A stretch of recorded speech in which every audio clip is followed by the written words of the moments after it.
L'histoire de la tulipe et des Pays-Bas sont liées depuis la Renaissance.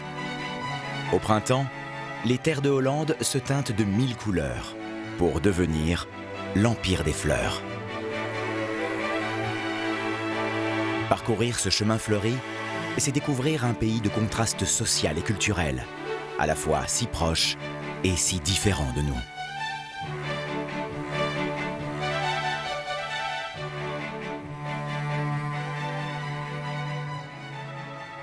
L'histoire de la tulipe hollandaise remonte au XVIe siècle. À l'origine, les tulipes viennent de Turquie et non des Pays-Bas. En Turquie, la lalée, qui est le mot turc pour tulipe, pousse tout simplement à l'état sauvage.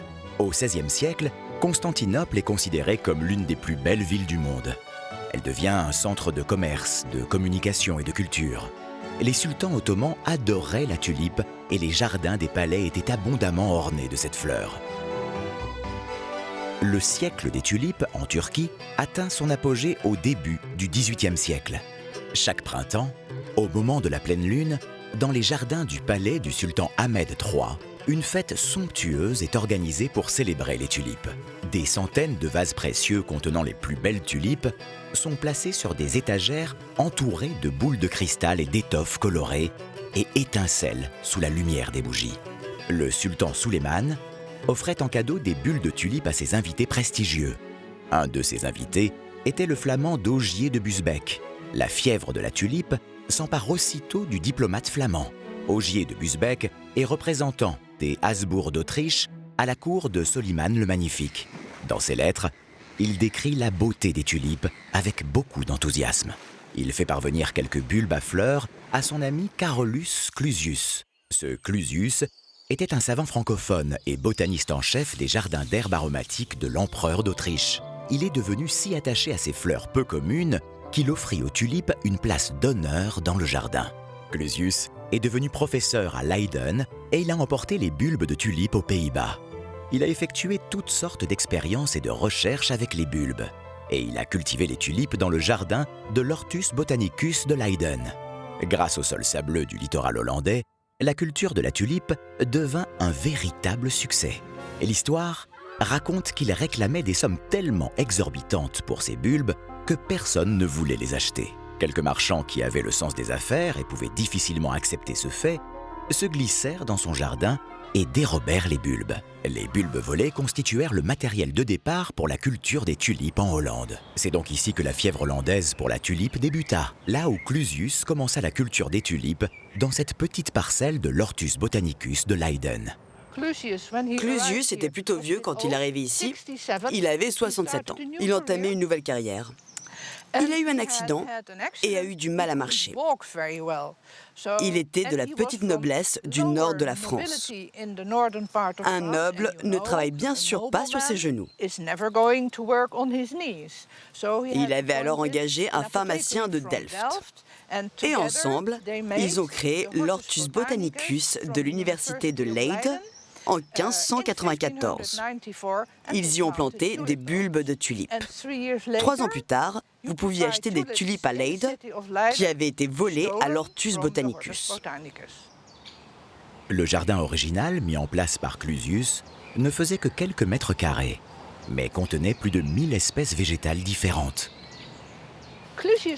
Le jardin de Clusius, qu'on appelle aujourd'hui le premier jardin,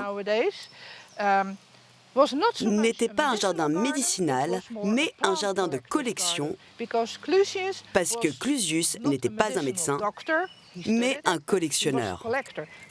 Quand il entendait parler d'une plante ou voyait une plante, comme la tulipe, sa première tulipe en 1557 dans le jardin d'un banquier à Habsbourg.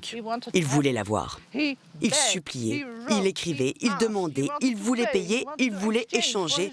Pour ses bulbes, il était prêt à tout. Et finalement, quand il créa son premier jardin à Vienne, chez l'empereur Maximilien II d'Autriche, il reçut de l'ambassadeur de l'empereur, M. Ogier Ghislain de Busbecq, ses premières tulipes. C'est là que tout a commencé.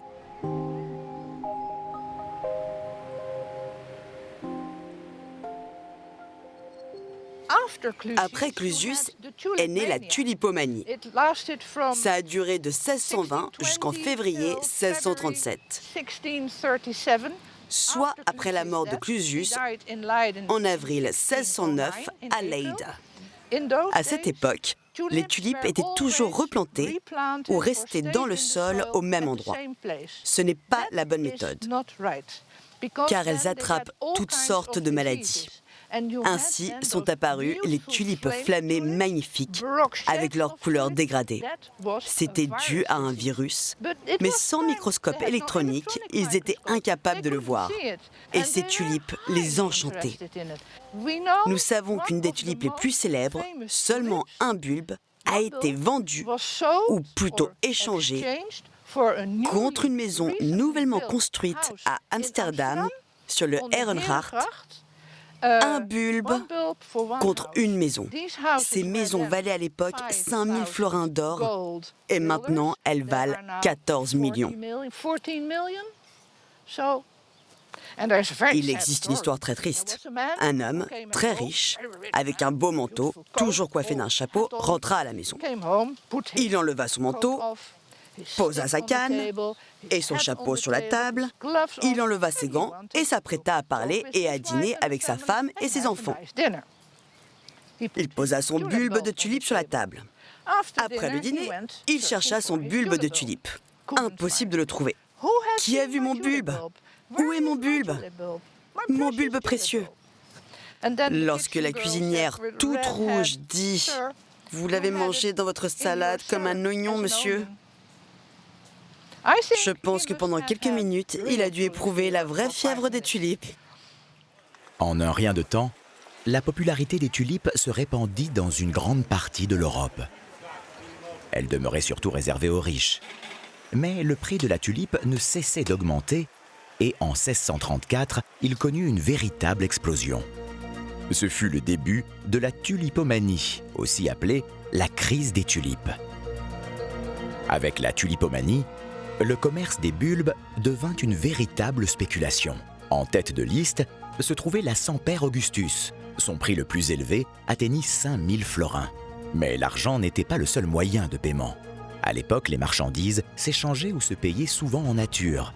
Ainsi, pour un bulbe de tulipe vice-roi, qui valait 2 fois moins que la Semper Augustus, il avait été convenu que le paiement serait de 2 charretées de blé, 4 charretées de seigle, 4 bœufs gras, 8 cochons gras, 12 moutons gras, 2 fûts de vin, 4 fûts de bière, 100 livres de fromage, un lit, un vase d'argent et des vêtements. La tulipomanie prit fin 3 ans plus tard. Les prix commencèrent à chuter et de nombreux marchands firent banqueroute, ce qui était susceptible de lourdes peines de prison. Des fortunes fondirent comme neige au soleil et beaucoup se retrouvèrent au chômage. C'est la première crise spéculative de l'histoire mondiale.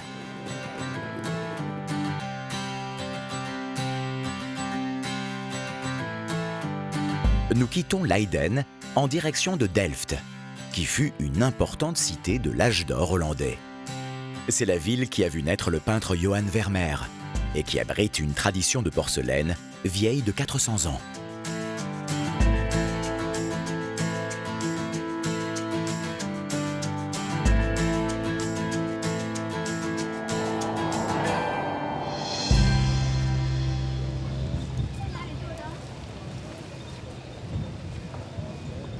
En 1572, Guillaume d'Orange s'installe à Delft. Il est la figure principale de la révolte contre l'Espagne qui conduit à l'indépendance des Provinces-Unies, ce qui lui vaut le surnom de père de la patrie. Après la proclamation de l'acte d'abjuration, Delft devient la capitale des Pays-Bas, nouvellement indépendant, en tant que siège du prince d'Orange. Ce dernier est assassiné en 1584 à Delft. Ses descendants, dont les actuels souverains des Pays-Bas, se font depuis lors inhumés à Delft. Delft était également l'un des sièges de la Compagnie néerlandaise des Indes orientales, qui détenait le monopole du commerce entre l'Asie et les Provinces-Unies. Ce commerce est à l'origine de la fabrication de faïences dans la ville. Alors que Delft compte environ 23 000 habitants, le 12 octobre 1654 à 10h30 le matin, la ville est ravagée par l'explosion de 30 tonnes de poudre à canon stockée dans son arsenal, qui détruisit une bonne partie de la ville, tuant une centaine de personnes et en blessant plusieurs milliers. Le peintre Herbert van der Poel fut témoin de l'explosion et la représenta ainsi le jour même.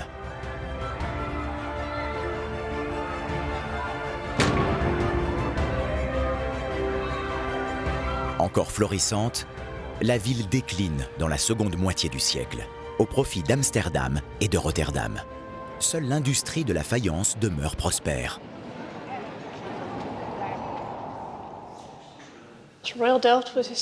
Royal Delft a été fondée en 1653. Nous sommes la dernière manufacture de faïence de Delft datant du XVIIe siècle. Inspirée par la porcelaine chinoise, ramenée par la compagnie néerlandaise des Indes orientales, devenant, après diverses guerres civiles, impossible à importer.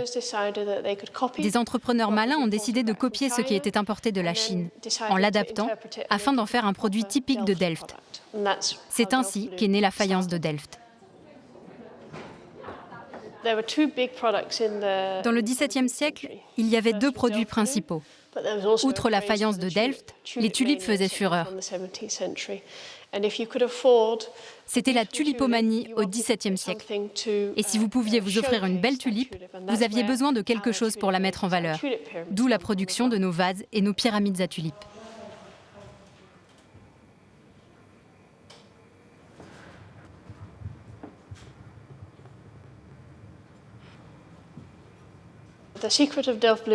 La faïence de Delft est peinte en noir.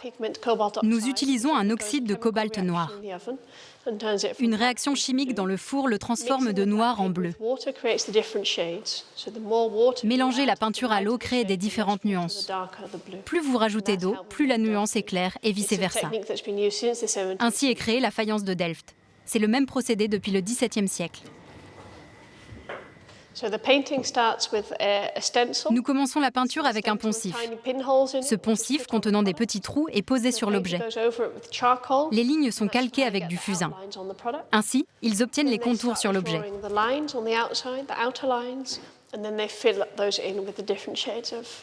Ensuite, ils dessinent les lignes extérieures, qui seront remplies avec les différentes nuances de peinture noire.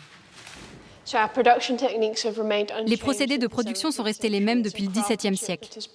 C'est un savoir-faire transmis de génération en génération.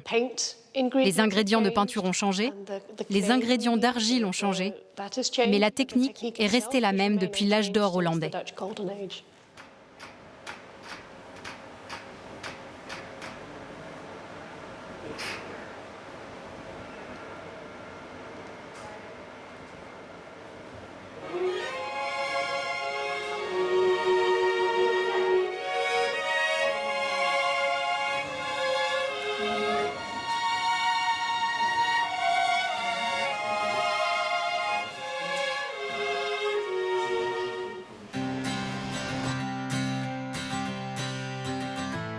Nous quittons Delft en direction d'une autre cité médiévale des Pays-Bas, Haarlem.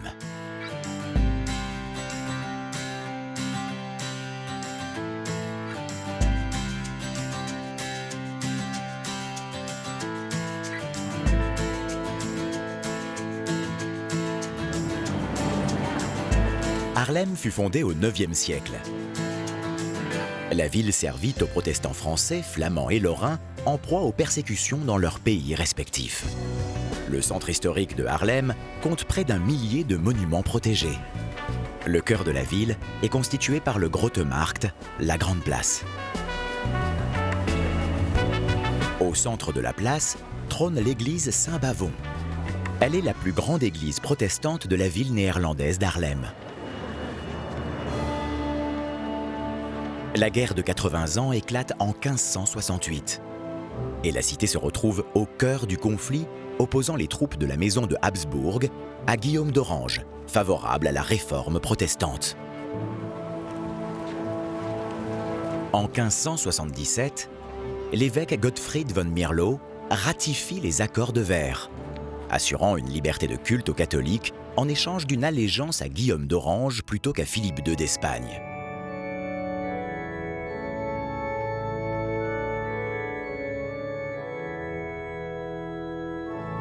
Le 29 mai 1578, Les accords sont transgressés lorsque les calvinistes prennent d'assaut l'église Saint-Bavon. Les monastères sont pillés et partiellement détruits. L'évêché est renversé.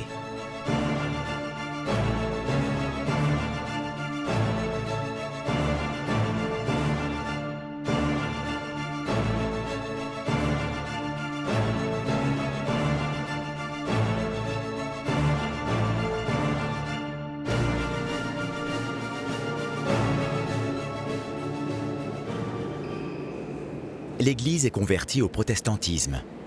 Le culte catholique entre dans la clandestinité et se perpétuera en secret dans les Schuylkerk, des églises dissimulées et provisoires. La hiérarchie catholique restera brisée jusqu'à la restauration de l'évêché en 1853.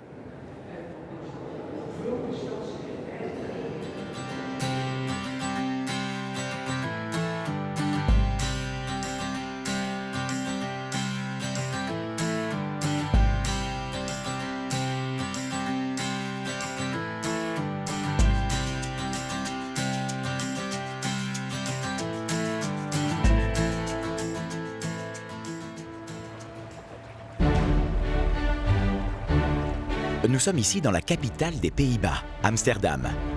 Le nom de cet ancien village de pêcheurs, qui connut une croissance fulgurante durant le Moyen-Âge, vient de Dam, qui veut dire digue, et Amstel, du nom du fleuve qui traverse la ville.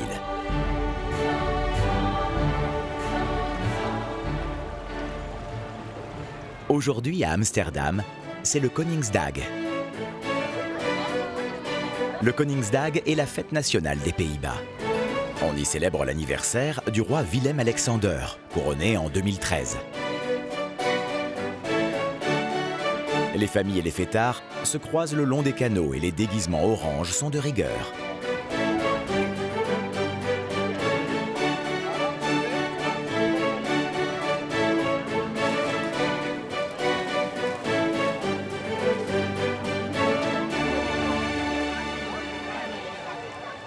C'est à Amsterdam que se trouve le célèbre Rijksmuseum, qui attire des millions de touristes chaque année.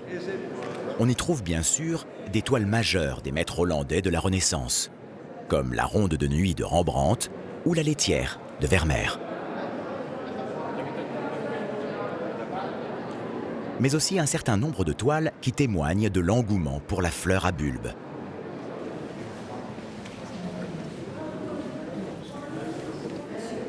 Celle-ci fut utilisée comme un ornement pour flatter les riches dans les tableaux de commande. Mais après la crise de la tulipe, elle fut représentée comme une vanité, voire une satire sociale.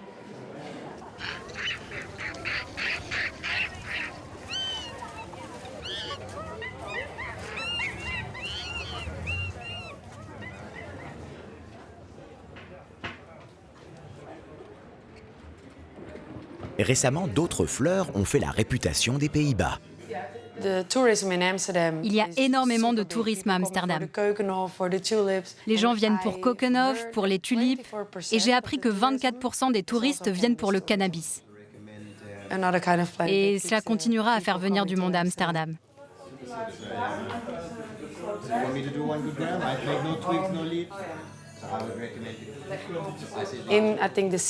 Dans les années 60, on commençait à vendre de l'herbe et du hashish ici.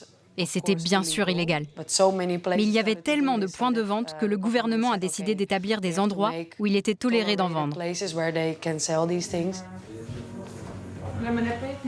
Un coffee shop a une licence pour vendre de l'herbe, du hashish et du space cake.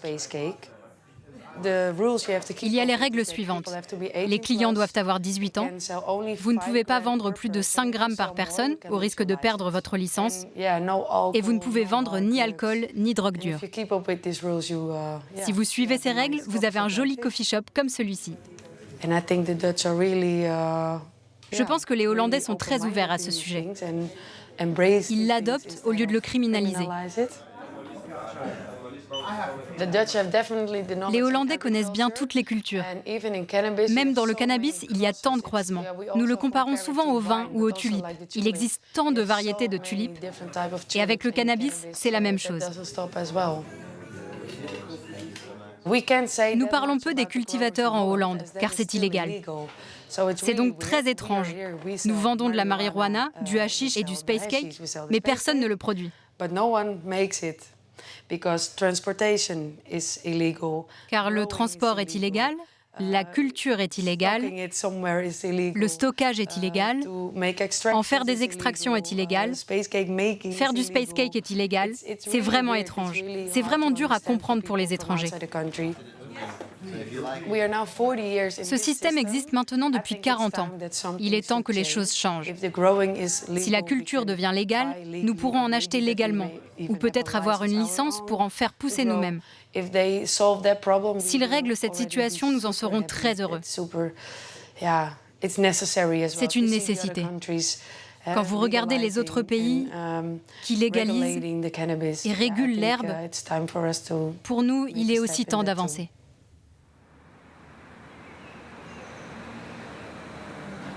Amsterdam aussi possède son jardin botanique. Il fut fondé en 1638. C'est l'un des plus vieux jardins botaniques au monde. Il servit de plantation d'herbes médicinales aux apothicaires et aux médecins. Il contient plus de 4000 espèces d'arbres et de plantes tropicales et indigènes et réparties sur à peine plus d'1 hectare. Le jardin compte plusieurs serres qui recréent des écosystèmes tropicaux. L'une d'elles abrite une collection de papillons unique au monde.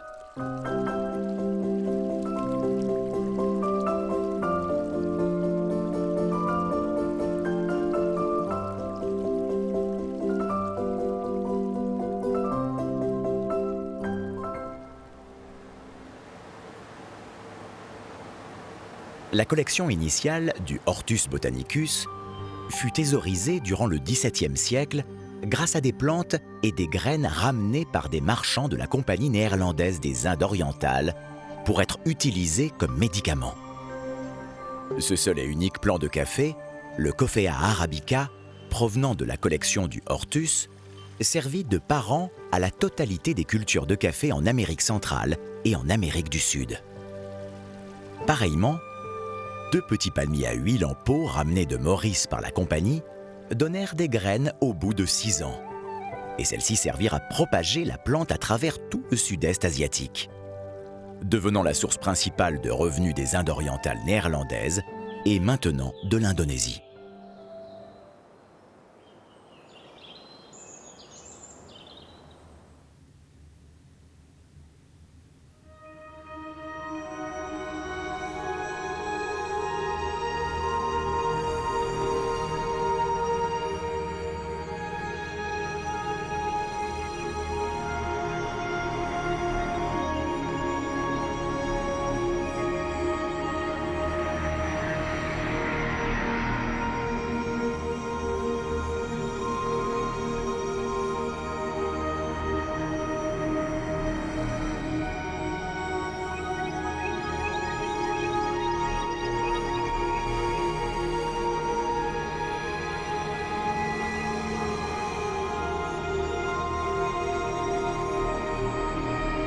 Le passé de port de la ville d'Amsterdam, couplé à la tradition de progrès social et au pragmatisme politique hollandais, a poussé les Pays-Bas à opter pour une politique unique au monde en matière de prostitution.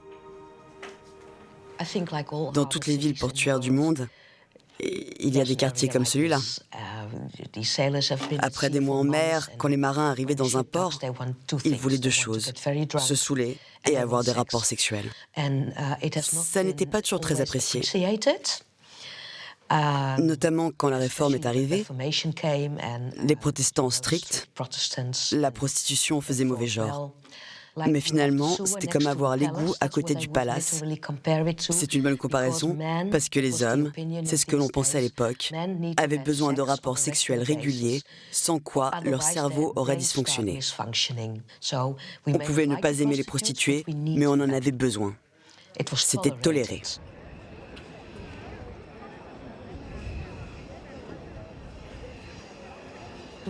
Nous sommes au PIC, le centre d'information sur la prostitution à Amsterdam. Les gens peuvent trouver des informations sur le travail du sexe, car il existe beaucoup de malentendus à ce sujet. Il y a notamment des gens, et pas seulement des organisations chrétiennes qui ont la conviction que le travail du sexe volontaire n'existe pas et que ces femmes doivent avoir subi un traumatisme ou vécu une enfance difficile. Sinon, elles ne seraient pas des travailleuses du sexe. Elles sont toutes forcées et toutes des victimes qui doivent être secourues. Ce n'est pas vrai. C'est une image qui a un impact sur la façon dont les gens voient les travailleuses du sexe.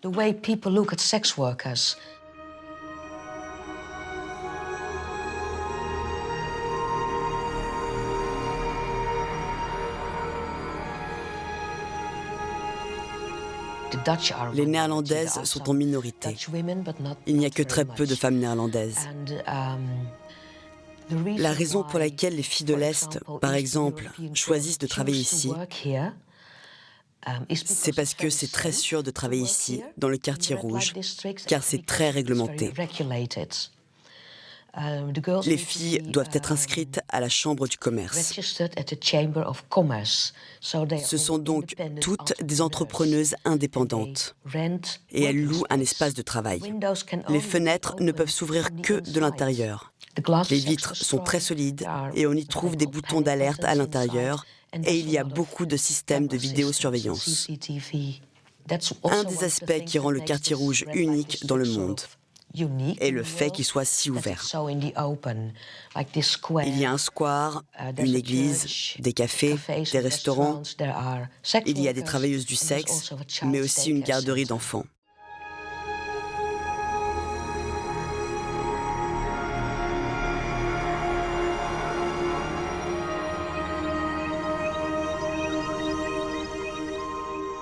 Le travail du sexe est légal et l'a toujours été, à notre connaissance, probablement depuis le passage de Napoléon.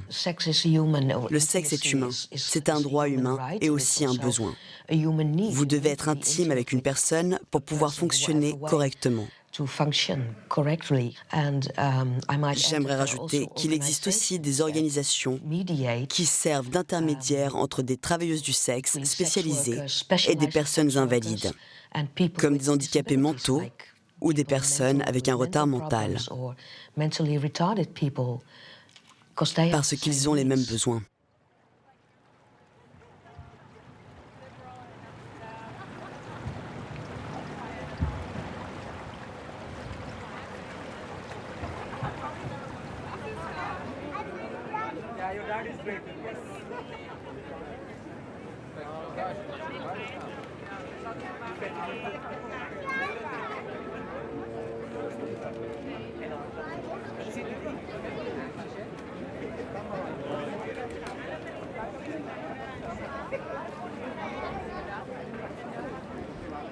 Nous sommes le 4 mai. Comme chaque année, c'est la journée nationale du souvenir. Elle rend hommage à toutes les victimes, civiles ou militaires, mortes depuis le début de la Seconde Guerre mondiale. Il ne s'agit pas d'un jour férié. Les activités cessent lors de 3 minutes de silence. À 20h, un grand rassemblement a lieu place Dam, où le roi Willem-Alexander dépose devant les vétérans une gerbe de fleurs. Ter nagedachtenis aan allen die zijn omgekomen, leggen Zijne Majesteit de Koning en Hare Majesteit de Koningin als eerste een krans bij het Nationaal Monument.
Parmi les victimes, Anne Frank.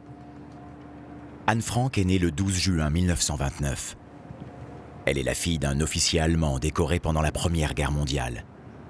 Sa famille fuit Francfort pour Amsterdam, où il s'installe au 263 Priesengracht, quelques mois après l'arrivée des nazis au pouvoir.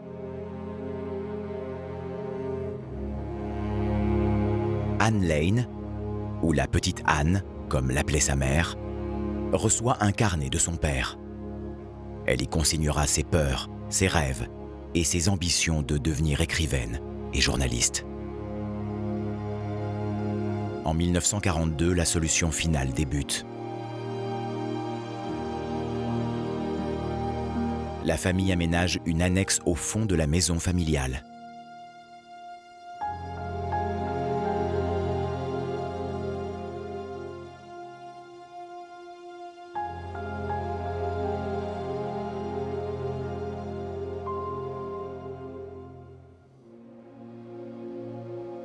Elle s'y cachera pendant 2 ans, avant d'être dénoncée et arrêtée.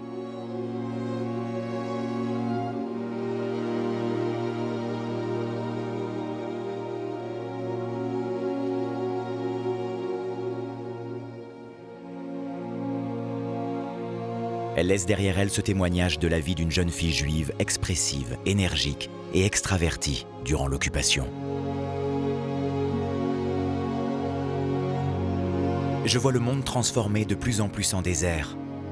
J'entends, toujours plus fort, le grondement du tonnerre qui approche et qui annonce probablement notre mort.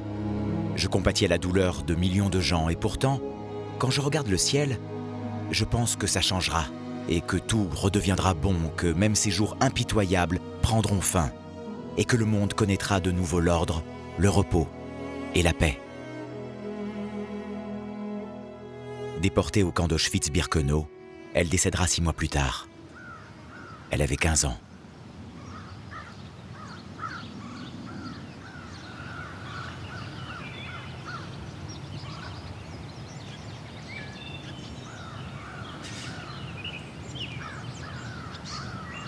C'est à la suite de la Deuxième Guerre mondiale que l'idée d'une justice internationale a vu le jour avec le tribunal de Nuremberg. Aujourd'hui, c'est ici, à La Haye, dans la capitale du monde légal, selon la formule de l'ancien président de l'ONU Boutros Boutros-Ghali, que se rend cette justice au tribunal pénal international. Né pendant la guerre de l'ex-Yougoslavie, le TPI de La Haye a forgé son existence au gré de l'histoire de cette guerre. Parti de rien, une poignée d'hommes et de femmes décidés à appliquer une justice pour les crimes contre l'humanité ont fini par convaincre de nombreux États que ces procédures exceptionnelles pouvaient et devaient fonctionner de façon permanente. Le TPI pour la Yougoslavie, puis celui pour le Rwanda, sont devenus des étapes salutaires vers une cour pénale internationale afin que crimes de guerre, crimes contre l'humanité et génocide ne restent plus impunis. Mr. President, Your Honors, at the beginning of this trial, the Office of the Prosecutor submitted that the evidence we will present will prove beyond any reasonable doubt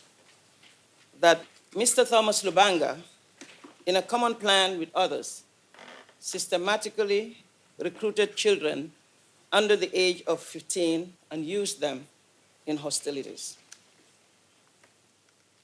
Today, we stand before this chamber to submit that the evidence presented in this case has proved not just beyond a reasonable doubt, but beyond any possible doubt, that Mr. Thomas Lubanga is guilty of the war crimes charged against him.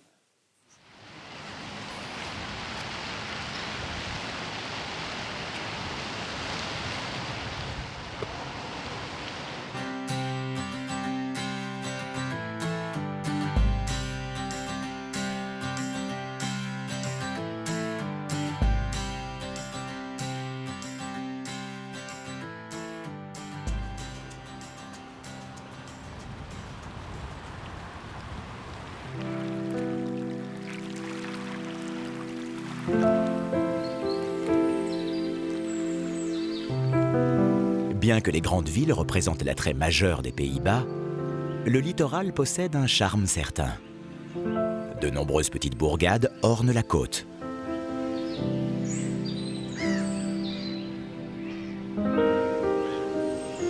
Voici Volendam.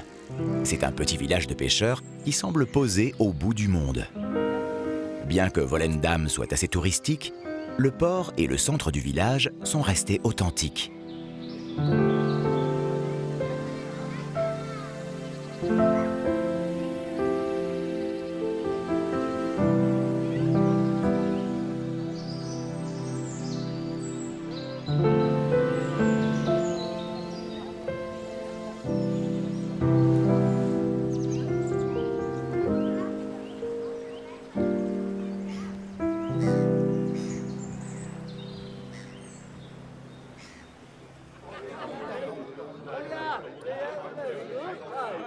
Nous voici à Alkmaar, la capitale du fromage et spécialement du Gouda.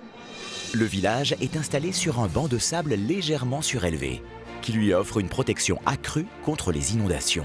L'élevage de vaches laitières sur les polders verts et la transformation du lait en fromage, facilement transportable au loin sur les navires ou les chariots, a apporté la prospérité à la ville médiévale. Le vendredi est, en haute saison, le jour du marché de gros au fromage sur la place du Vakplein. La guilde des porteurs rassemble différents groupes d'hommes costumés.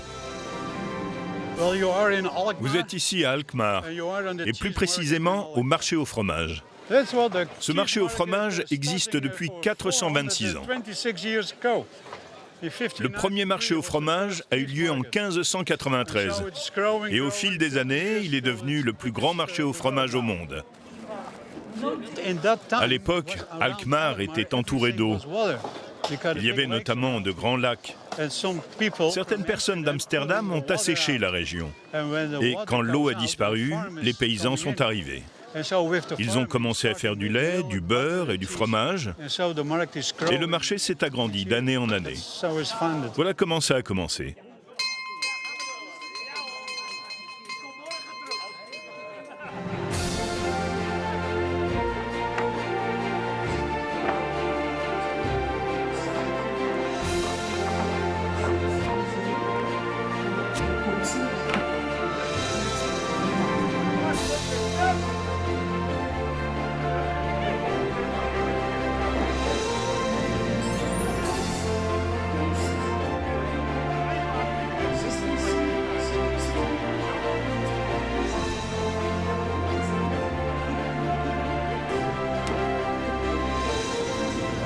Dans le passé, c'était un véritable marché. Après la Seconde Guerre mondiale, il s'est transformé en un marché touristique.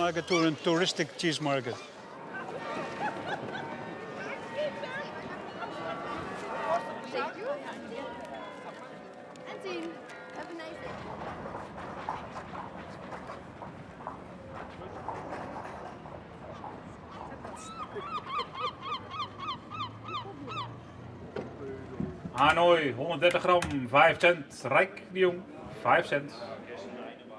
Flora Holland est l'une des plus puissantes compagnies des Pays-Bas. Et c'est aussi la plus grosse coopérative de producteurs de fleurs du monde. Vous êtes ici à la vente aux enchères de Royal Flora Holland à Aalsmeer. C'est la plus grande salle de vente aux enchères dans le monde. Les cultivateurs amènent les fleurs et nous les vendons. Nous sommes des intermédiaires. En période de forte affluence, nous avons ici 2000 à 2500 chariots de tulipes par jour, avec 35 seaux par chariot et 50 à 60 tulipes par seau. Cela fait des centaines de milliers de tulipes au total.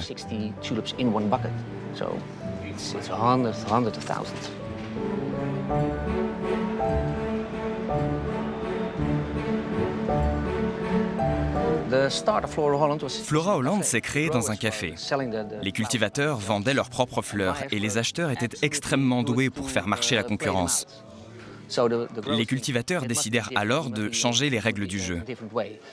Dans un café, ils étalaient les fleurs et demandaient « Qui en veut ?»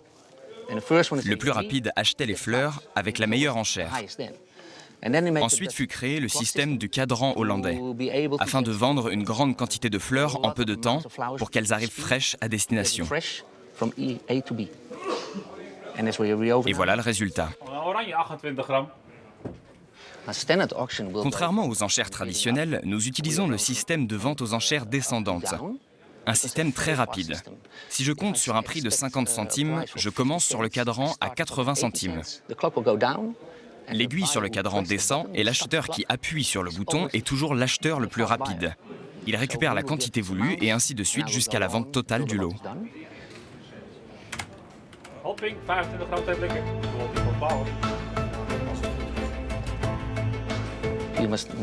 Vous ne devez pas être stressé. Enfin, pas trop stressé. Sinon, vous ne savez pas quoi faire. Dois-je acheter ceci, cela?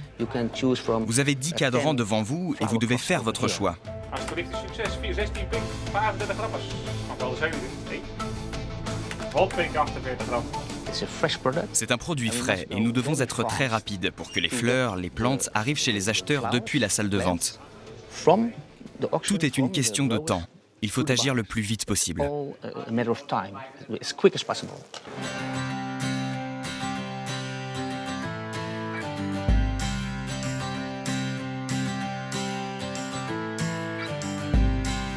En quittant Flora Holland, je me dirige vers Lisseux.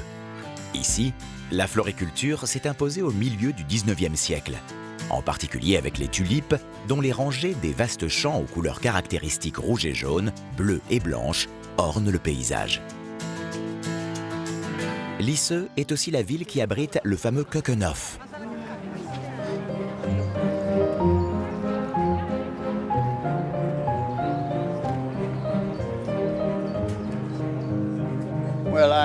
Je m'appelle André Beek, je suis jardinier à Keukenhof depuis déjà 33 ans. Nous faisons en sorte que le parc reste propre. Nous coupons les fleurs quand elles sont fanées, nous déterrons les bulbes et les remettons en terre. Nous faisons attention à ce que les visiteurs se comportent bien. Et nous répondons aussi à leurs questions.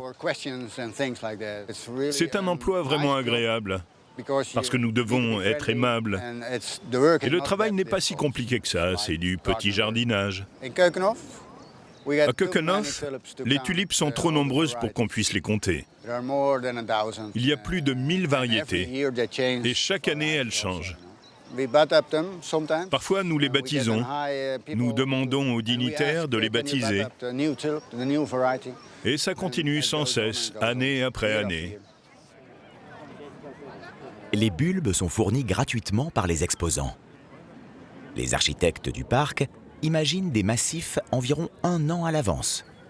Les jardiniers plantent les bulbes entre octobre et décembre. Près de chaque massif, une pancarte donne les coordonnées de l'exposant auprès duquel les fleurs peuvent être achetées. Les bulbes sont déterrés pour pouvoir être réutilisés l'année suivante. La quête ultime pour un amateur de tulipes, c'est la tulipe noire. Il n'existe pas vraiment d'ADN noir dans les tulipes. Nous pouvons obtenir un violet foncé. Le soir, quand il y a beaucoup d'ombre, si vous mettez vos mains autour, elle paraîtra presque noire. Mais en réalité, elle est violet foncé. On n'aura pas mieux.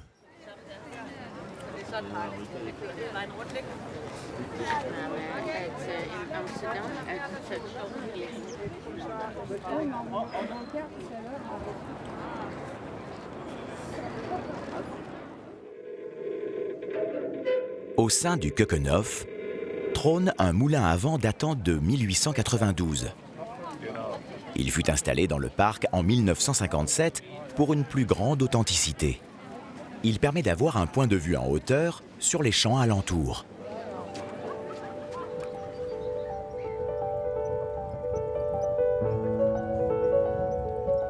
Pour comprendre la présence des moulins aux Pays-Bas, il faut se rendre à Kindersdijk.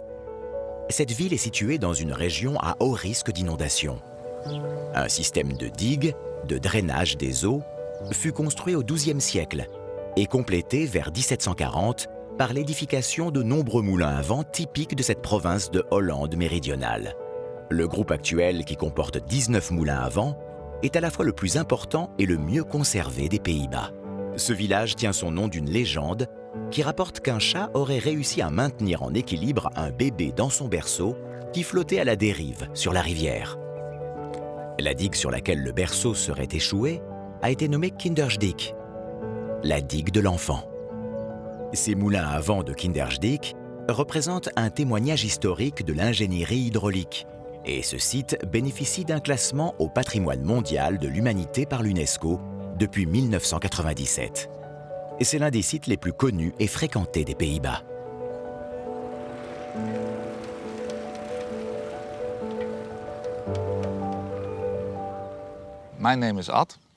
Je m'appelle Ad. Je m'occupe de l'entretien des moulins à Kindersteg. Je les fais fonctionner bénévolement. Au XIIe siècle, les gens qui habitaient ici rencontraient des problèmes liés à la remontée des eaux.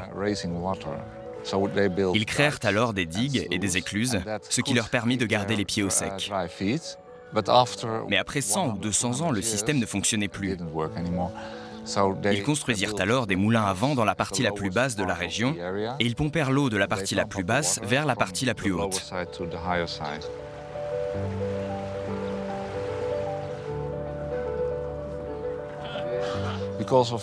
Mon métier est d'entretenir les moulins.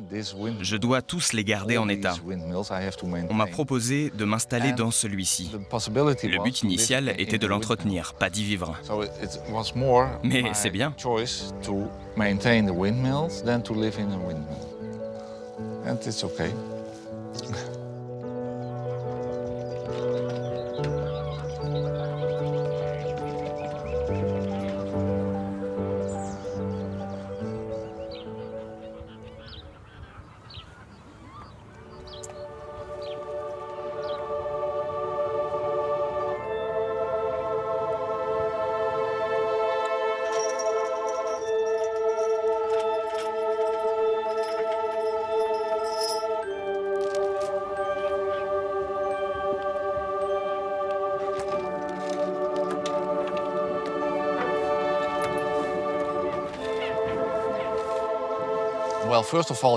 Tout d'abord, il faut du vent.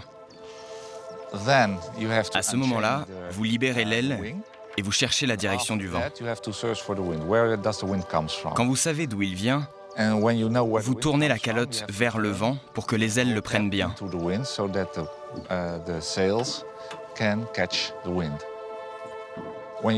Une fois que vous avez fait cela, vous mettez en place l'étoile et vous lâchez le frein.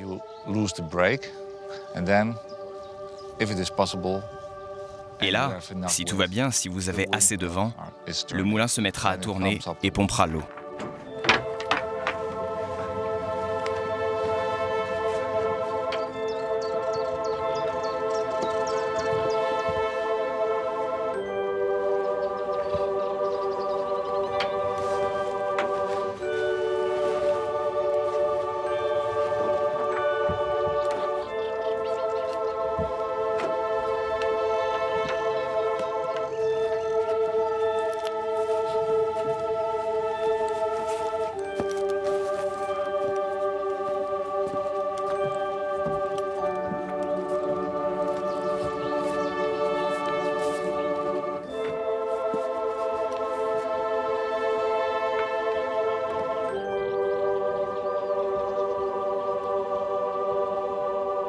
Aujourd'hui, le site n'est plus en activité.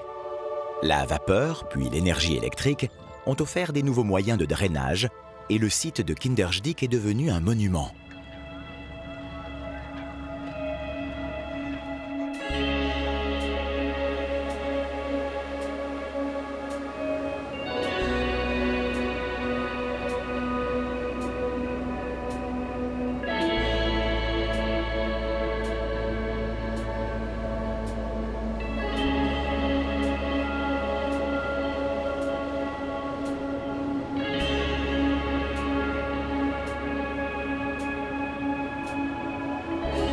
C'est aujourd'hui à proximité des côtes que les Pays-Bas se protègent des eaux.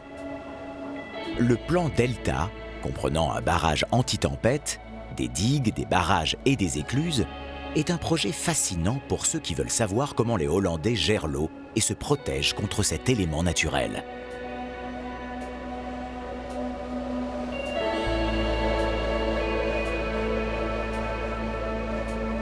Le barrage est une attraction majeure du delta. D'une taille de 8 km de long, il peut fermer tout le fleuve en 75 minutes. Ce système ingénieux de 62 glissières énormes doit éviter une catastrophe comme celle survenue en 1953 où 1800 personnes périrent dans les inondations. Les glissières sont ouvertes en cas de conditions climatiques normales afin de préserver les marais et l'entrée des eaux salées. Ce dispositif protège une large zone à forte densité de population.